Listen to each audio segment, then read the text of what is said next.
Hello friends, ओम श्री गणेशाय नमः। जय श्री कृष्णा। आप सभी का स्वागत है आपके अपने यूट्यूब चैनल पर। फ्रेंड्स, आज हम आपको इस वीडियो में बताने जा रहे हैं सर्वपितृ अमावस्या के दिन पितृदोष से मुक्ति के लिए सुने जाने वाले गीता के 7वें अध्याय के महात्म्य के बारे में।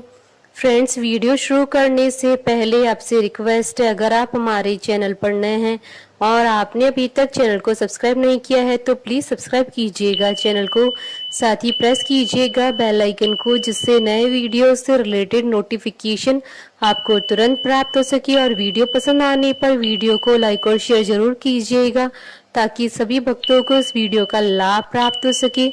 और कमेंट बॉक्स में जय श्री कृष्णा जरूर लिखिएगा। श्री भगवान बोले, हे पार्थ, अनन्य प्रेम से मुझ में आसक्त चित्त तथा अनन्य भाव से मेरे परायण होकर योग में लगा हुआ तू जिस प्रकार से संपूर्ण विभूति, बल, ऐश्वर्य आदि गुणों से युक्त सबके आत्मरूप मुझको संशय रहित जानेगा, उसको सुन। मैं तेरे लिए इस विज्ञान सहित तत्व ज्ञान को संपूर्णतया कहूंगा, जिसको जानकर संसार में फिर और कुछ भी जानने योग्य शेष नहीं रह जाता।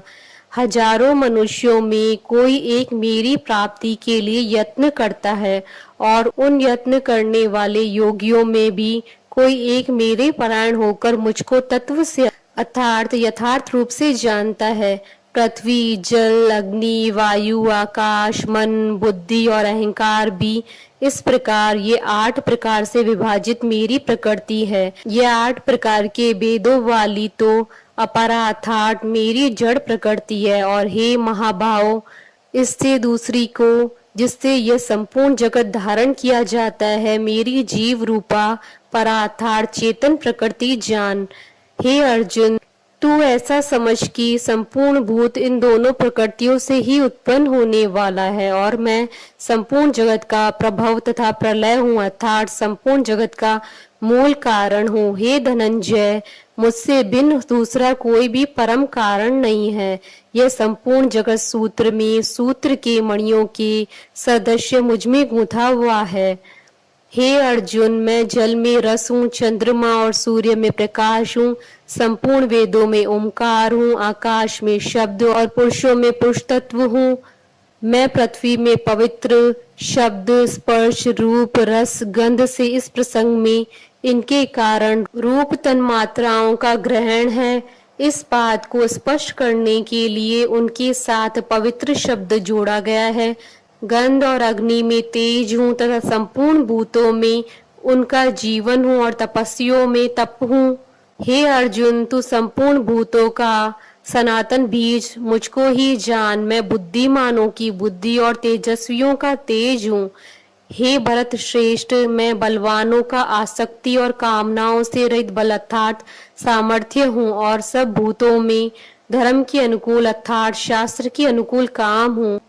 और भी जो सत्व गुण से उत्पन्न होने वाले भाव हैं और जो रजोगुण से उत्पन्न होने वाले भाव हैं, उन सबको तू मुझसे ही होने वाले हैं ऐसा जान। परंतु वास्तव में गीता के 9वें अध्याय के श्लोक में चौथा पांचवा देखना चाहिए। उनमें मैं और वे मुझ में नहीं है। गुणों के कार्य रूप सात्विक, राजस और तामस, इन तीनों प्रकार के भावों से यह सारा संसार प्राणी समुदाय मोहित हो रहा है। इसलिए इन तीनों गुणों से परे मुझ अविनाशी को नहीं जानता, क्योंकि यह अलौकिक अर्थात अति अद्भुत त्रिगुणमयी मेरी माया बड़ी दुस्तर है।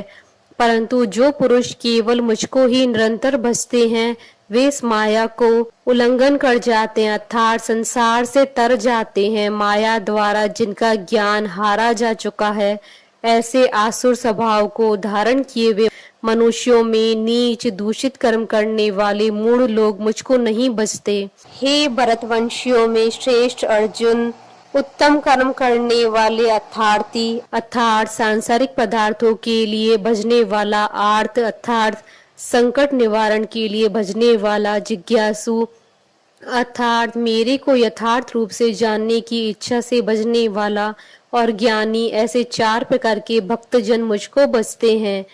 उनमें नित्य मुझ में एक ही भाव से स्थित अनन्य प्रेम भक्ति वाला ज्ञानी भक्त अति उत्तम है, क्योंकि मुझको तत्व से जानने वाले ज्ञानी को मैं अत्यंत प्रिय हूँ और वह ज्ञानी मुझे अत्यंत प्रिय है।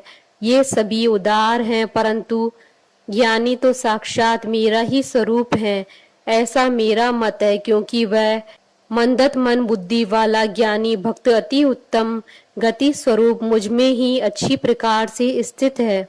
बहुत जन्मों के अंत के जन्म में तत्व ज्ञान को प्राप्त पुरुष सब कुछ वासुदेव ही है। इस प्रकार मुझको बचता है वह महात्मा अत्यंत दुर्लभ है। उन भोगों की कामना द्वारा जिनका ज्ञान हारा जा चुका है, वे लोग अपने स्वभाव से प्रेरित होकर उस नियम को धारण करके अन्य देवताओं को भजते हैं, अर्थात पूजते हैं।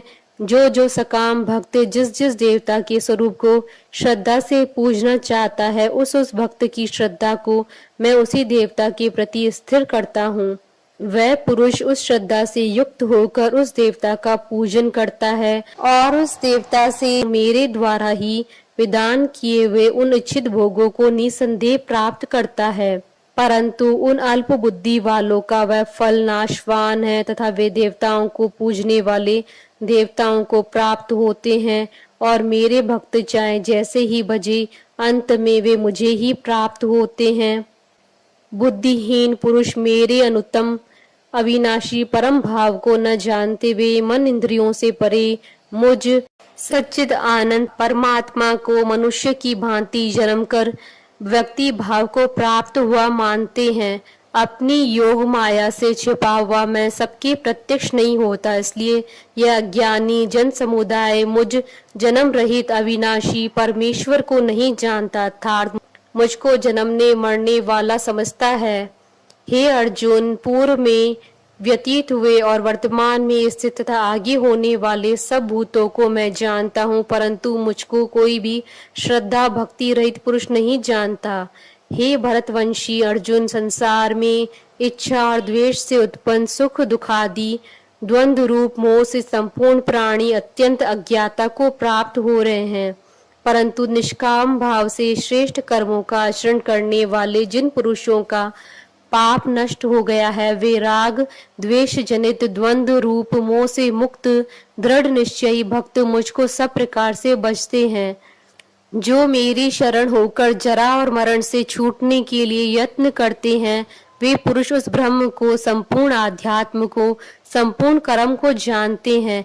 जो पुरुष अधिभूत और अधिदेव सहित तथा अधि यज्ञ सहित अर्थात सबका आत्म रूप मुझे अंतकाल में भी जानते हैं, वे युक्ति चित्त वाले पुरुष मुझे जानते हैं, अर्थात प्राप्त हो जाते हैं। इति श्री गीता का 7वां अध्याय संपूर्ण हुआ। 7वें अध्याय का महात्म प्रारंभ। श्री नारायण जी बोले, हे लक्ष्मी, अब 7वें अध्याय का महात्म सुनई। एक पटेल नाम नगर है जिसमें सुकंकण वैश्य रहता था। वह व्यापार करने को नगर के बाहर कहीं को जाता था।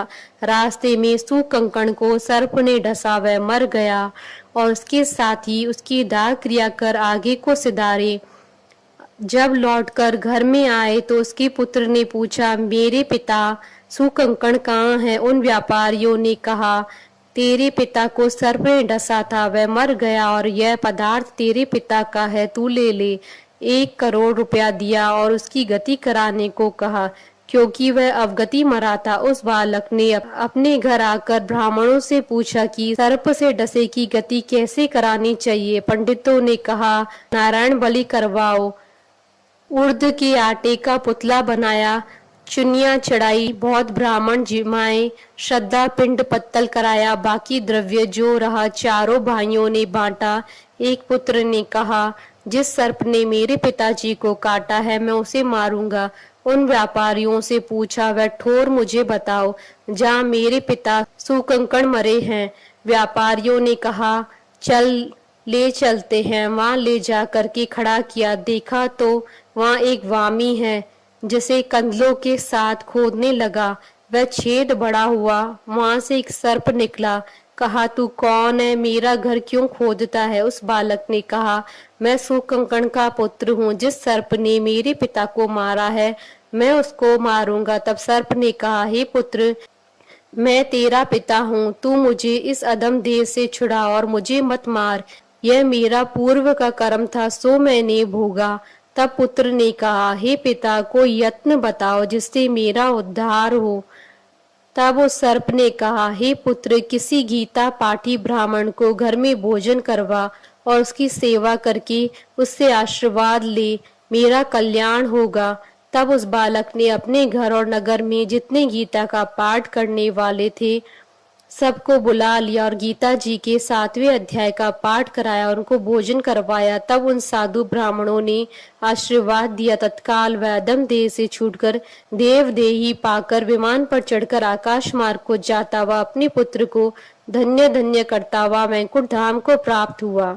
इति श्री गीता के 7वें अध्याय का महात्म समाप्त। बोलिए भगवान विष्णु जी की जय, भगवान श्री कृष्ण जी की जय। हमारे साथ इस वीडियो में अंत तक बने रहने के लिए आपका धन्यवाद। ओम श्री गणेशाय नमः। जय श्री कृष्णा।